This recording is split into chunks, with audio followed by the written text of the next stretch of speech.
Headline হচ্ছে বিজয় এসেছে, তবে সামগ্রিক নয়, মুক্তি এখনো বহু দূরে। হিমালয় থেকে বঙ্গোপসাগর পর্যন্ত এই অঞ্চলের সভ্যতা সংস্কৃতির যে গড়ন, তা আদতে উত্তর ভারতের চাইতে আলাদা।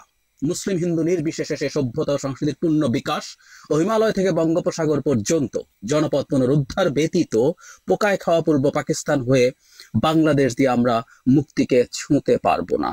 মানুষের মুক্তির প্রশ্নের সাথে সভ্যতা ও সংস্কৃতির মুক্তির প্রশ্ন সম্পর্কিত।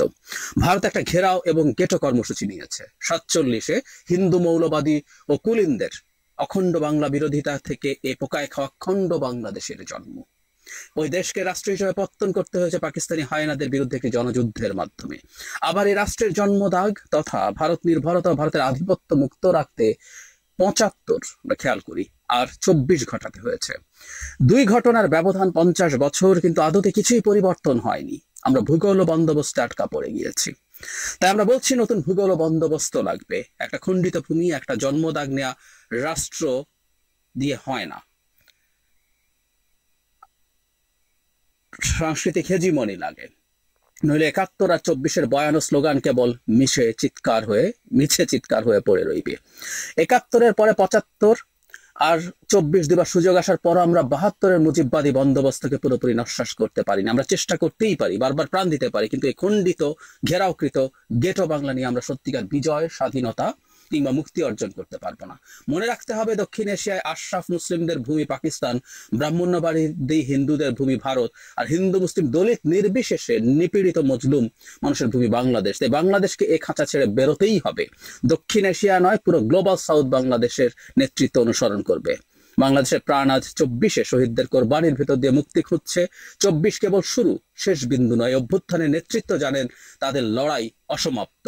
এই লড়াই শেষ করতে তারা এখনো জীবন দিতে প্রস্তুত, যাবেও হয়তো তাদের জীবন। তবু আমাদের শাহাদাতের উপরে দাঁড়িয়ে চূড়ান্ত বিজয় ও মুক্তি ত্বরান্বিত হোক। বিশেষ দ্রষ্টব্য এই ছবিটা ভাসানী আবুল হাশিম, যোগেন মন্ডল, সোহরাওয়ার্দী সহ সব জাতীয় নেতাই পাকিস্তান আন্দোলনে বিতরণ করেছেন। তাজউদ্দিন ও শেখ মুজিবুর রহমানও তাদের অন্তর্ভুক্ত ছিলেন। বাংলাদেশ শুরুর বিন্দু, অন্তবিন্দু নয়। 47 হয়ে 71 থেকে 24-এ শেষ নয়, ইতিহাস এখনো অপেক্ষমান। দেখতেই পাচ্ছেন এখানে একটা ম্যাপ দেয়া হয়েছে, যেখানে ভারতের 7 সিস্টার্স রাজ্যগুলো এবং অনিবার্যভাবে পশ্চিমবঙ্গের একটা বড় অংশ ইনক্লুডেড।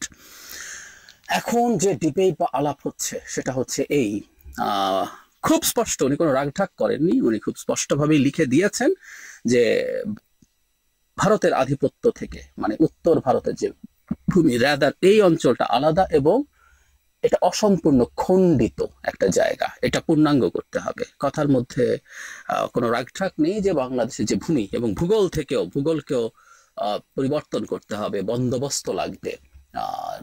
যারা শুনেছেন তারা খুব ক্লিয়ারলি বুঝতে পারছেন তিনি বাংলাদেশের যে অবস্থা আছে সেটা না বৃহত্তর বাংলা বলে এক ধরনের আলোচনা একটা দীর্ঘ সময় ধরে ছিল। উনি রেফারেন্সও দিয়েছেন, উনি এই মানচিত্রটা ব্যবহার করেছেন অন্যদের কথা বলে, হুইচ ইজ রাইট, কিন্তু তিনি সেটা ব্যবহার করেছেন তার যে কনটেক্সট বক্তব্যের, সেই কনটেক্সটের সাথে এটা খুব বেশি যায় এবং ভারতের বেশ কিছু ভূমি বাংলাদেশ নতুন একটা ভূগোল তৈরি করবে সেরকম একটা কথা আছে। 75-এর কথা উল্লেখ করছেন মুক্তির, আমাদের এই 24-এর সাথে ভারতীয় আধিপত্যবাদ রোধ করার ক্ষেত্রে। সো অনেকগুলো বিতর্ক উস্কে দেওয়ার মতো বিষয় আছে। সবচেয়ে জরুরি কথাটা হচ্ছে এই যে আমরা কোনো স্বাধীন সার্বভৌম রাষ্ট্রের ভূমিকে আমাদের অংশ হিসেবে দেখাতে পারি কিনা এবং আমরা প্রকাশ্যে ঘোষণা দিতে পারি কিনা যে আমরা এটা করতে যাচ্ছি। এটা নিয়ে সবচেয়ে বেশি ডিবেট হচ্ছে। আমরা সম্ভবত এটা জানি যে আমরা কোনো দেশের সার্বভৌমত্বকে অস্বীকার করা যুদ্ধ পরিস্থিতি তৈরির মতো একটা বিষয়, এটা মোটামুটি স্বীকৃত ব্যাপার। সো আমরা আমাদের একটা মানচিত্র দেখাচ্ছি যেটা ভারতের বিশাল একটা অংশ ভিন্নভাবে দেখানো হয়েছে। এখানে একটা কথা জরুরি যে পরাশক্তিগুলোর মধ্যে ধরনের চর্চা আছে, যেমন চায়না তার ম্যাপে অরুণাচল প্রদেশকে তার অংশ হিসেবে বহুবার দেখিয়েছে। এটা ভারত তীব্র প্রতিক্রিয়া দেখিয়েছে, কিন্তু এটা রাষ্ট্রীয়ভাবে হয়েছে। বাংলাদেশ রাষ্ট্রীয়ভাবে করেছে আমরা এটা বলবো না। একজন উপদেষ্টা যিনি সরকারের অংশ তো বটেই এবং ধারণা করা হয় তিনি অত্যন্ত প্রভাবশালী একজন মানুষ, তিনি এটা দিয়েছেন, দিয়ে সরিয়ে ফেলেছেন। সুতরাং তিনি যে এটাকে ওনও করেছেন দীর্ঘ সময়, উনি ওন করছেন না তা বলছি না, উনি এটা ধারণা করছেন বা বুঝতে পারছেন বা উনি চাপের মুখে পড়েছেন যে এটা দেওয়া ঠিক হয়নি, কারণ এটার মধ্যে প্রচুর সমালোচনা তৈরি হচ্ছে, উনি সরিয়েও ফেলেছেন। কিন্তু তারপরও সরকারের একজনের পক্ষ থেকে এরকম দেয়া কতগুলো বাজে বিতর্ক তৈরি করবে। আমরা খেয়াল করেছি অনেকেই যে যারা মাহফুজ সম্পর্কে খুব বাজে একটা প্রচারণা ভারতে আছে, সেটা হলো তিনি হিজবুত তাহরিরের সদস্য। আমি ভিনা সিকরিকে রিপিটেডলি এই কথা এবারকার এই ইসকন ইস্যুতে, চিন্ময় ইস্যুতে যখন প্রচুর আলোচনা হচ্ছে, আমি একদম ক্লিয়ারলি দেখেছি যে ডক্টর ইউনূসের সরকার স্রেফ ফান্ডামেন্টালিস্টদেরকে দিয়ে তৈরি। এর মধ্যে একটা গুরুত্বপূর্ণ উদাহরণ হিসেবে যারা মাহফুজকে বলা হচ্ছে।